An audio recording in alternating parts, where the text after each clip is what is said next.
নমস্কার বন্ধুরা, আজকে আমি বানাচ্ছি ভাঙন মাছের ঝাল। খুব সহজে এটা আপনারা বাড়িতে বানাতে পারবেন, তবে ভিডিওটা আপনারা শেষ পর্যন্ত দেখতে থাকুন। এখানে 4 পিস ভাঙন মাছ আছে। দেখুন কত বড় বড় সাইজের ভাঙন মাছ এনেছে। এই মাছগুলো আমি ভালো করে কেটে ধুয়ে নেব। 4টে ভাঙন মাছের থেকে আমি এখানে 2টো ভাঙন মাছ নিয়েছি।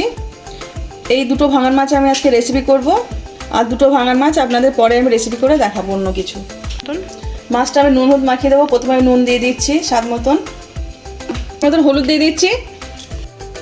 কড়াইতে আমি সর্ষের তেল দিচ্ছি। তেল গরম হয়ে গেছে, মাছগুলো ছেড়ে দেবো।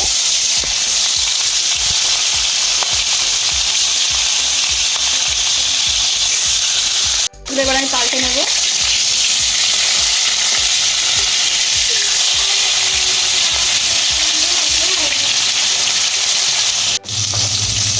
মাছগুলো আমার ভাজা হয়ে গেছে লাল লাল করে। এবার আমি তুলে নিচ্ছি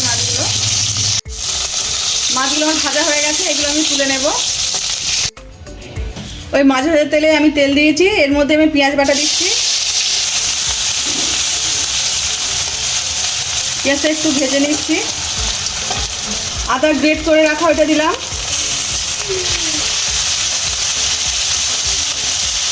টমেটো বাটা দিয়ে দিচ্ছি এর মধ্যে। একসঙ্গে কষিয়ে নেবো এটা।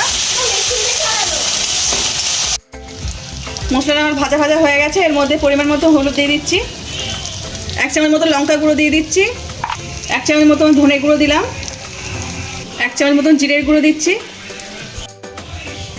স্বাদ মতো নুন দিয়ে দিচ্ছি। মশলাটা আবার একসঙ্গে কষিয়ে নিচ্ছি ভালো করে। এর মধ্যে একটু হালকা করে জল দেবো। 1 চামচ মতো কাশ্মীরি লঙ্কা গুঁড়ো দিয়ে দিলাম। মশলাটা আমার কষানো হয়ে গেছে, আমি এবার জল দিয়ে দিলাম। জল দিয়ে দিয়েছি, ঝোলটা এবার ফোটার জন্য রেখে দেবো। ঝোল আমার খুব ভালোভাবে ফুটে গেছে। এবার মাছ দিয়ে দিচ্ছি আমি।